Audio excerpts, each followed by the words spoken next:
Going to take the stage now is Mitch Richards, who's our MD of our Perform business.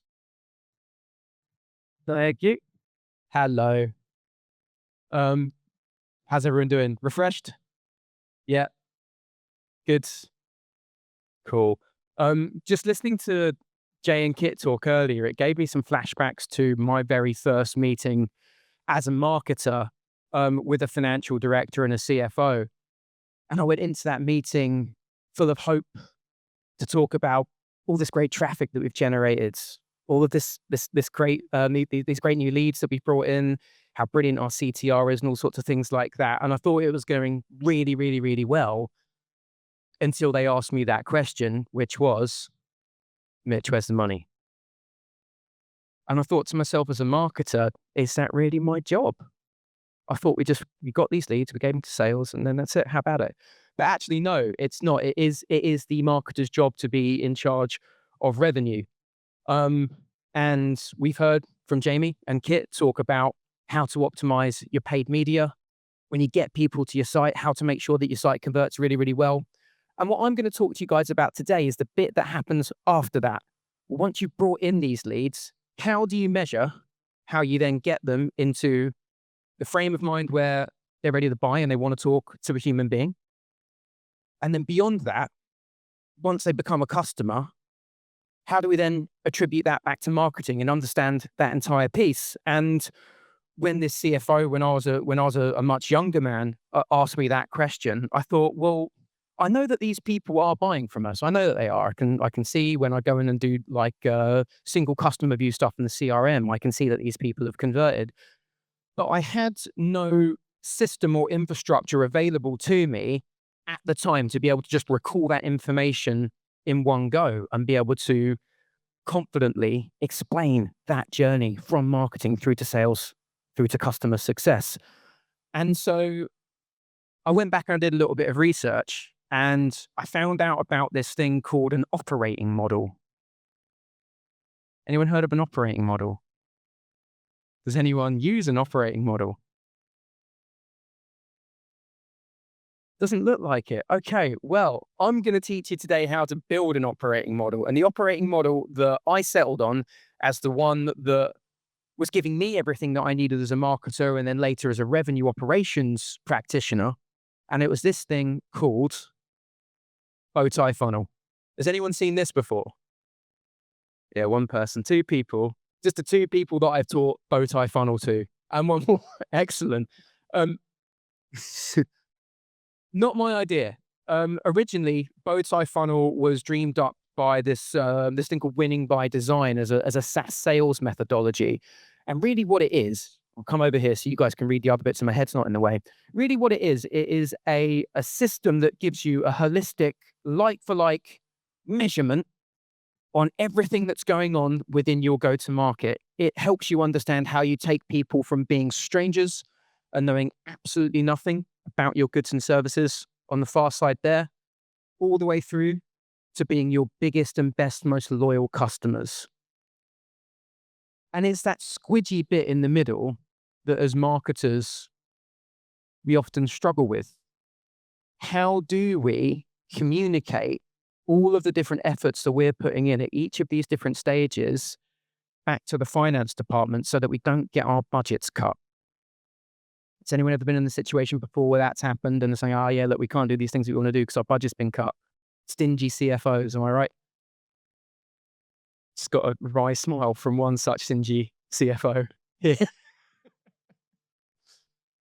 Imagine though, if you could bring this information to your CFO and say things like, well, actually, no, I know exactly how many leads we are getting in and what it's costing us. I know exactly how many of them decide that they want to speak to a human being, want to speak to a seller. And I know exactly how many, after they have spoken to a seller, sign a contract and pay us some money. And that's what this does for you. Okay, great. Well, how do you build it? Well, there's a couple of things that you need. And the first most crucial thing that you need is a CRM system. Does anyone not have a CRM system? Does anyone not use a CRM? Everyone uses a CRM. Okay, well then this is for you. Who uses Salesforce? I know at least one person. Yeah. HubSpot, anyone? Yeah, cool. Pipedrive? Anything like that? Anyone use Dynamics 365? Oh, thank God. Everyone laughed. Everyone found that funny. Cool. Okay. So what you do in your CRM system with this, firstly, is understand what your strategic goals are within each of your different teams within your business that are responsible for driving revenue. Broadly, you can accept that marketing's job is to what? Generate leads. Great. Sales. Other than annoying the living piss out of people like me, what is the job of sales? Close. Sell shit. Nice. And then again, customer success. What is customer success's role? Revenue retention, upsell, cross-sell, things like that. Does anyone have a defined method for understanding those different milestones within this business and ensuring those handoffs are completed successfully and ensuring that there is a feedback loop? Anyone have that? Wow, it's worse than I thought. You did really need me. Wow. Okay. How we build this in a CRM system broadly is aligned to life cycle stages. Does everyone know what a life cycle stage is? How we bucket someone into a segment based on the characteristics and where they're at in their buying journey. So we start off right at the beginning here, the lowest level of engagement with your brand. You can call them subscribers, you can call them constituents, just people that are on your database, right? The way that we govern how they turn into MQLs usually is derived from this idea of a lead scoring model. Does everyone know what a lead scoring model is? Does everyone use a lead scoring model? Seems like it. Okay, cool. Well, we're going to do another session on lead scoring models at a later date because I could talk about that for hours. But anyway, typically what you've got is you've got a lead scoring model that is broken down into two different parts. You've got a fit part of the score. Do they match our ICP? Do they match our personas? Because we only really want to hand those sorts of people over to sales. We only really want to nurture those sorts of people. And that first 30 points that we've got here, an arbitrary number, but important nonetheless, governs that fit. All of the points that we would give to someone are derived from that.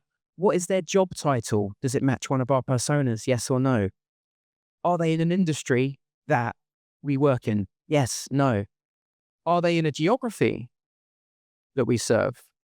All those sorts of things. And your first part of your lead scoring model should really be devoted to understanding that about the leads that are coming in post paid media. Once you've understood what those people are, you understand, okay, well, we can nurture those people. And then once they hit that points threshold, that's when we consider them a lead. That's a lead. Anyone who does not meet that threshold is not a lead. They could be an influencer. They could be someone that's interested in hearing from you in the future. They could be instrumental in a sale by being a champion for you when you're chatting to a budget holder or something like that. But we don't want to nurture those people into someone that we can hand over to sales, because what will happen then is that you hand them over to sales, sales can't sell to them, and the knock-on effect is that it just loses confidence in the value that marketing create for them. Has anyone ever been in a situation where there are odds with their sales team when the perception is that you're doing lots and lots of hard work and you're driving loads of leads into sales, and then you say to yourself, sales don't do anything with them. They're lazy. And then when you go and ask the same question to sales, they say, well, look, we'd love to do things with those leads, but they're all shit. They're just not the right people. We try to have this conversation with marketing, but we're talking about different things. And so that's point number one, is developing that synergy and holding yourself to account as a marketer that actually you're going to take those people out of the equations. Anyone that cannot be a lead because we can't sell to them, just make sure they don't get there with a lead scoring model. Does that make sense? Great. So once you've got your fit score and you understand how those people fit in to your GTM and your sales process, they're now a lead, and it's marketing's job to nurture. How do we nurture leads in marketing? email, content, social, things like that. Yeah. And it's this squidgy bit in the middle between stranger and ready to talk to sales that is probably the most complex. It's not a linear journey, but we can help ourselves out by understanding how that journey works with the second part of our lead scoring model, which is around intent. What do I mean by intent? Does that person want to buy from us? Are they interested in things that we're selling? It could be that they are spending more time on product pages. It could be that they are downloading resources. It could be something really, really simple, like they've given you their phone number. Yeah? It's a pretty clear intent. If I'm giving someone my phone number, I'm going to expect a phone call, right? Maybe, maybe not. Once you understand what those different attributes are in your content and in your marketing, and you align a score to it, these contacts will start to accumulate those points as they open your emails, as they download your content. And then once they get to this threshold of, okay, well, we think that they are ready to talk to a human being now, that's when you turn them into an MQL. Again, it's an arbitrary number, but 100 points I always find is quite a nice round figure to use to demonstrate that, to show that 100 points. The other way that you can become an MQL, filling out a contact us form, they're telling you right there and then that they want to talk to sales. Provided you were waiting whether or not they're right ICP and things like that after they've filled out that form as sort of like an automatic triaging process, that works really, really well. You can get those straight into your sales team as a hot lead. Love that phrase, hot lead. It's hot to lead. Get on it. You've got to be quick. It's a bit stupid, isn't it? Anyway. So you got your hot leads, and we've understood that piece there in marketing. The other key thing that we've done is we have assigned a criteria to when a contact is in each of those stages. Because we've assigned that criteria, that means that we can understand conversion through those stages in a funnel, right? And that's the left-hand side of your bow tie, pretty much. What happens next? We think they're the right fit. The sales agree. And what you have here is a handover from marketing to an SDR team, or if your sales team are full 360, your account executives. What we need to have there is a means for them to say, great job, Mitch, that's awesome. That is indeed an MQL, and I'm turning that into an SQL, a sales qualified lead or a sales accepted lead. Or, no, Mitch, it's no good. It's rubbish, and this is the reason why. In a CRM system, you can structure that as literally just two properties. Lead status, accepted, disqualified, and then disqualification reason. Why have you disqualified this lovely lead that I have spent between £5 and £200 finding for you? That then creates a feedback loop back to marketing. And the great thing about that is that marketing can then incorporate that into their paid media campaigns. They can use that to say, okay, well, sales have told us that these sorts of people aren't very good. They told us that these people are really good. What should we do? Well, let's try and find ways of finding more of those really, really good people they told us that they like, and just get rid of all the crap that we're spending money on that we can't convert. We have a criteria for that change as well, which is that they have had a successful qualification meeting. And again, very, very simple, can be the presence of a single property on a deal or a contact object within your CRM system. Date of first meeting, get them to put it in there. Easy. What happens next? Once we've qualified that lead or sales has accepted that lead, logically, where do we go to next? Try and sell them something. The act of trying to sell them something turns them into an opportunity, and we've got another point of conversion there that we can measure in a funnel setting. After that, the sales team come in, they take over, usually take all the glory as well. Yeah, that was my lead, found that, did everything. Yeah, taught him everything I know, sold him, boom. Marketing had nothing to do with that. It's usually the argument that takes place. The benefit of this system is that sales can't hide in front of that lie, because we've cataloged it all the way back from the start to marketing. So no, that wasn't a sales generated lead. Thank you very much. We had all of these touch points from subscriber through lead to MQL to SQL. You even told us that it was a good fit lead, and now trying to tell us that it was all your work, all your own doing. Not going to buy it. So this is great. It helps us really understand the value that marketing brings to those sales conversations, even if the last touch was not a marketing generated action, because it rarely is. If you're selling, I was just chatting to Paul earlier, actually selling 40 to 50,000 pound SaaS solutions, it's rare that the last touch is going to be something that marketing have done. Realistically, it will be, direct traffic or something like that. So it's important that we can understand all of the different touch points that have contributed to that sale. Off the back of it, right. So now we're over here. We've closed our first deal. Brilliant. They're a customer. What happens next? If we're talking SaaS, what happens next? Contract renewal, right? Who looks after contract renewals? It's either sales or customer success, right? Usually. Okay. So if someone comes back and renews and buys more from us, do we consider them to be our biggest and best customer?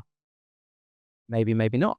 Are there other things that would exhibit whether or not they're a biggest and best customer? Cross-sell, upsell, things like that. You have to decide that for yourself. But most importantly, you need to get all of the stakeholders that are involved in that together in a room to agree on what that criteria is. And that's really, really important, because it's not binary like all of these other touch points are. So that's the one gotcha. But once you have installed this system and you have set your criteria for when different people are in different life cycle stages, what needs to happen to get them to the next stage, who owns that part of the process, you're onto winner. You've got a holistic system of measurement so that you can understand how you take people from being a stranger all the way through to being your biggest and best customers. Does that make sense? Does any of that not make sense? Well, the question that I'd be asking next if it was me was like, okay, well, great. Well, we've got this operating model, but what exactly is it that we're measuring as part of that? How do we understand that it's working? How do we understand where the points of velocity are? How do we understand where the bottlenecks are in this process? And how do we do something about that? Well, for marketing, typically these are the sorts of things that you need to be measuring. So if we just cast our minds back to what was just on the screen, what are the 3 stages that marketing are responsible for? Taking subscribers, nurturing them into leads, and converting those to MQLs, right? So our marketing KPIs as such need to be split down into those 3 clear areas as well. How many new subscribers are we generating? And that really tells you how good your top of funnel campaigns are operating. How good are we at casting the net wide, at getting these people interested in what we have to do and say? The next level down talks just about, okay, well, of that huge net, all of those people that bring into the top of the funnel, who are the ones that we can actually sell to? And you see that I've written something up here, guys, which is barrier to nurture. Can anyone guess what they think that might mean? Barrier to nurture. Sorry? Can we give this man a microphone? Or just yell it really loud? After sales. Potentially, yeah, potentially. How about this? How about you're a fintech and a lead comes through and their job title is journalist. It's not good, is it?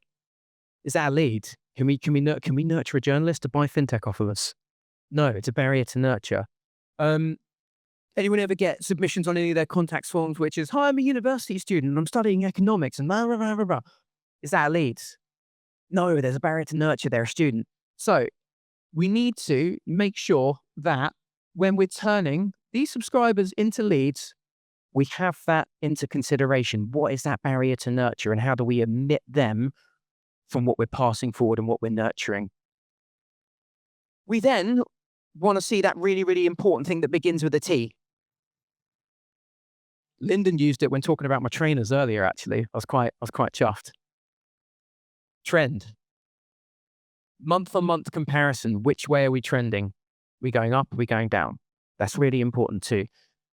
That is the same for every single life cycle stage that you have here. What is the trend? Are we doing better or worse than we were last period? And the MQLs. Okay, so of those leads, how many have we said, yeah, look, these guys are really, really ready to talk to a human being? What does that look like? We then want to see, of those MQLs, what have come from inbound marketing, your traditional content, email, paid media, things like that, or outbound. Outbound, that's weird. You shouldn't have an outbound MQL, should you? Well, I think SDRs are marketing. Does anyone disagree with that? I think SDRs are marketing, and I think that they are outbound marketing. And so that's why I want to have a split there between what has come in through our inbound marketing channels and what has been generated from our outbound marketing channels or our SDR team. Does that make sense? Cool. Sales metrics. What should our sales team be focusing on? Does anyone work in sales, or are it mostly just marketers here? Adam, you're sort of on the cusp, right? Not anymore. He was. Sales development, your SDR team. Okay, so they are the ones who are, whoops, sorry, that didn't break anything, did it? No? Cool. They are the ones who are marking your homework, really, as marketers. They're telling what's good and what's bad. They're looking at things coming through and saying, well, yeah, look, actually, that's a qualified lead. I'm going to turn that into an SQL. That's not. I'm going to send that back to marketing. So we want to understand how many of them are coming through that team. And then moving on to sales. Once we turn a lead into an opportunity, what is the volume of pipeline that has been created by marketing? What marketing channels have been responsible for that? If we look at weighted revenue, do you guys know what weighted revenue means? Do we have to go on a, yeah? I really don't want to have to explain that this morning. It's too early. We've got that. Okay, cool. What the weighted revenue looks like, basically, of everything that's been created in your pipeline, how much do we realistically expect to close? And then the deal source, like I said, inbound, outbound generated, because without that, you're never going to be able to work out what your ROI is. Make sense? Cool. And customer success. What is it that customer success are trying to do? Well, it's prevent churn. It's to increase revenue from existing customers. It's to understand what product offerings we need to offer in the future, because that communications and customers are saying, oh, I wish your tech could do this, or, other things like that. How many times have those customers renewed, and how do we understand that? Because that informs us on what our LTV is, right? It would be a real shame if you spent £10,000 generating 100 leads. They only stuck around for a year or something like that. It's going to make your revenue look really, really inefficient. And what we're really trying to strive for here with this holistic system of measurement is not just revenue, but efficiency of revenue, profit, EBIT, whatever you want to call it. That's the secret to the CFOs, right? What is our EBIT? How are you contributing to it? Right? Yeah? Cool. Once you've set this up, and yeah, look, you can DIY it. There are plenty of resources available. Look at Winning by Design. It's a great manual for how that you do this. Follow CRM and RevOps practitioners on LinkedIn, and they'll talk to you all about Bowtie Funnel and how you install it in your own systems. Once you've done that, what you're then able to understand are things like this. Where are the bottlenecks in our sales process? Where are the bottlenecks in our route to revenue? So we can see here, we've got 74 leads. 55 of them ended up being worth sticking in front of sales. Sales then agreed that about 40 of them were worth taking forwards. That turned into 14 opportunities once anything else had come out of the wash, and we ended up with 7 customers out of it. where are the bottlenecks here? Where are there bottlenecks that we're happy with? Well, look, I'm actually all right. I'm quite happy with the bottleneck here. It's good if there's a bottleneck here because it means that we're disqualifying stuff quickly. It's down here that it becomes more problematic. But with this holistic system of measurement, you can start to really unpack these insights and understand those sorts of things. You can segment this by the salesperson that you're handing the leads over to. You can segment it by your product and service offerings if you've got this set up correctly within your CRM that you use. What that ultimately leads to is the conversation, if you remember, that I had with my CFO when I was a much younger man. Rather than it being about clicks and impressions and all that sort of jazz, turns into a conversation like this. How much revenue has my marketing generated for you in each month, and what channel has it come from? And that really is what we're all trying to do as marketers, right? Is revenue. Yeah.